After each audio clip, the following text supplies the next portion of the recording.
अस्सलाम वालेकुम जी। उम्मीद करता हूँ आप सब लोग खैरियत से होंगे। अल्लाह आप सबको अपने हिफ्ज़-ओ-अमान में रख के परेशानियाँ दूर फरमाए और अल्लाह की ज़ात किसी का मुहताज ना करे, अपनी ज़ात का मुहताज रखे, आमीन या रब्बुल आलमीन। कुरैशी सब चैनल पे आज जो मैं धागे के ज़रिए किया जाने वाला अमल बताऊंगा, अगर कोई इंसान इसको बताए गए तरीके के मुताबिक कर लेता है तो मेरा दावा है कि वो किसी इंसान को भी मोहब्बत में ऐसा तड़पा सकता है कि उसे कोई और इंसान दिखाई ही नहीं देगा। वो सिर्फ और सिर्फ सोचेगा तो आपके बारे में सोचेगा, वो खुद आपसे मोहब्बत का इजहार करेगा और आपके कदमों में अपना दिल रख देगा कि किसी तरह आप उसकी मोहब्बत को कबूल कर लें। अगर कोई चाहता है कि दूसरा इंसान उसकी मोहब्बत को कबूल करे, उसके दिल के ऊपर आप काबज होना चाहते हैं, उसके दिल में जगह बनाना चाहते हैं, तो ये दिल चीर देने वाला अमल है। अगर मैं जैसे कहूँ वैसे करें तो इंशाल्लाह इंशाल्लाह आपके कदमों में दूसरे इंसान का दिल आ जाएगा। जो इंसान सख्त दिल हो, किसी सूरत आपकी मोहब्बत को कबूल ना करता हो, मेरे कहने पे एक दफ़ा ये अमल बताए गए तरीके के मुताबिक करें, फ़ायदा मिलेगा। एक बहन ने इसी तरह मैसेज छोड़ा था कि मैं जिससे मोहब्बत करती हूँ वो सख्त दिल तरीन इंसान है। यानी वो इस हद तक सख्त है कि उसने पहले खुद मोहब्बत का इजहार किया। जब बात चलती गई, बात यहाँ तक पहुंच आई कि मेरे घर वालों को पता चल गया। मैंने अपने घर वालों को कहा कि ये मुझसे शादी करना चाहता है, इसकी मोहब्बत सच्ची है, ये झूठी मोहब्बत नहीं करता। तो वो इंसान जैसे उसे सब बात का पता चला तो वो पीछे हट गया। अब मेरी इज्जत का मसला, अब मेरे घर वालों को यही पता है कि वो इंसान मुझसे शादी करेगा, लेकिन वो इंसान शादी की तरफ नहीं आ रहा। तो इस मैसेज को पढ़ने के बाद मैंने ये अमल आपको दे रहा हूँ। एक और बहन ने इस तरह मैसेज छोड़ा था कि मैं जिससे निकाह कर चुकी हूँ, जिससे मेरी शादी हुई है, 1 साल शादी को हो चुका है। 1 साल में तकरीबन 7 माह मैंने बड़े अच्छे गुजारे हैं, लेकिन बाकी जो मैंने वक्त अभी तक गुजारा है वो बड़ा मुश्किल में गुजारा है। पहले सब कुछ ठीक था, लेकिन एकदम से हमारे घर में मेरी नंद आके रहना शुरू हो गई है और उसके बाद मेरे शोहर और मेरे दरमियान झगड़े शुरू हो गए।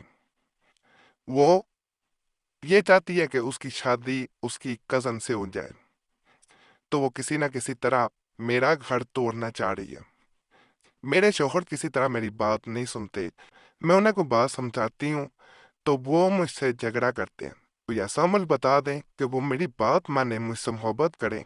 इस अमल में आपने इस तरह कोई भी किसी भी रंग का धागा ले लेना है, सिर्फ पीला, और आपने सफेद धागा नहीं लेना और किसी भी रंग का हो।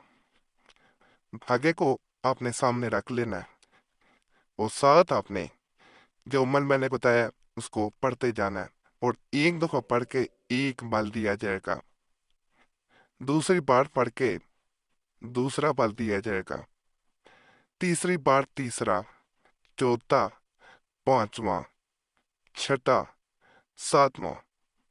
जब पहली बार आप बल देते हैं ये इस तरह, तो जब आप एक दफा पढ़ेंगे तो उसके बाद जब रुका जाएगा तो आपस में उंगलियां इस तरह करके ये नजर आ रहा होगा। आपने दो इंसानों पर नाम लेना है और आपस में फिर तोड़ देना है। फिर आप देखेंगे जैसे जैसे ये बल खाती जाएगी ये उंगलियां जुदा नहीं हो पाएंगी। दूसरा बल देंगे, फिर दोबारा आपने इस तरह करके फिर दोबारा नाम पुकारनी है एक दफा पढ़ के। फिर तीसरा, फिर देखें ये तंग होता जाएगा। चौथा, इस तरह पढ़ते पढ़ते पांचवा नाम लेते जाना, आप देखें ये जुदा नहीं हो पा रहे। छठा, सातवां। जब 7 बार मुकम्मल हो जाए, आखिरी बार नाम पुकारेंगे, तो कोशिश ये की जाती है कि ये जो धागा है इसको इस तरह उतारा जाए, इसको खोला ना जाए। ये ऊपर जाता है, कोई मुश्किल नहीं होता। ये देखेंगे ये आसानी से उतरता है, कोई मुश्किल नहीं, ये इस तरह बन जाएगा। इसको कहीं भी अपने पास संभाल के रखें। ये अमल ऐसा अमल है कि जो इंसान किसी तरह आपके काबू नहीं आता, किसी तरह आपका बांध नहीं पाता, वो आपका बन के रहेगा। इसको घुमाना नहीं है, किसी शॉपिंग बैग में छोटा लिफाफा कोई लेने कहीं पे भी इसे संभाल कर रखा जा सकता है। ये ایسا عمل ہو جاتا ہے کہ دو انسان ایک دوسرے کو دیکھے بنا نہیں رہ پاتے، دو انسان ایک دوسرے کے بغیر بھی چین ہونا شروع ہو جاتے ہیں، دو انسان ایک دوسرے کو اپنی زندگی سمجھنا شروع کر دیتے ہیں۔ کوئی اگر دونوں میں جھگڑا کروانا چاہ رہا ہے، درمیان میں درار ڈالنا چاہ رہا ہے، تو وہ درار ڈال نہیں پاتی۔ نظر بد سے انسان بچا رہتا ہے، رشتہ ٹوٹ نہیں پاتا۔ جب طلاق تک نوبت چلی گئی ہوتی ہے ازواجی زندگی میں، وہ ختم ہو جاتے ہیں طلاق والے معاملات۔ باقی اجازت کے لیے ویڈیو لائک کریں، چینل سبسکرائب نہ کیا ہو ضرور کر دیں، اور گزارش ہے کہ گھنٹی کے نشان پہ لازمی دبائیں۔ فائدہ اللہ کی ذات کا سب سے پہلے شکر ادا کریں، وہی ذات فائدہ دینے والی ہے۔ اور دعاؤں میں ضرور یاد رکھا کریں، جمعرات کی خاص دعا میں اپنا نام شامل کرانے کے لیے اپنا نام ضرور کمنٹس میں چھوڑیں، تاکہ آپ کا نام آنے والی جمعرات کو خاص دعا میں شامل کیا جا سکے۔ تمہاری تقدیر بدل دیتی ہیں، صرف نام چھوڑنا ہوتا ہے۔ باقی اللہ سب پہ رحم کرے، سب پہ فضل کرے۔ جو پریشان اس چینل پہ مصیبت میں پریشانی میں ہے، اللہ اس کی وہ پریشانی دور کر دے، اللہ مصیبتیں دور کر دے، آمین یا رب العالمین۔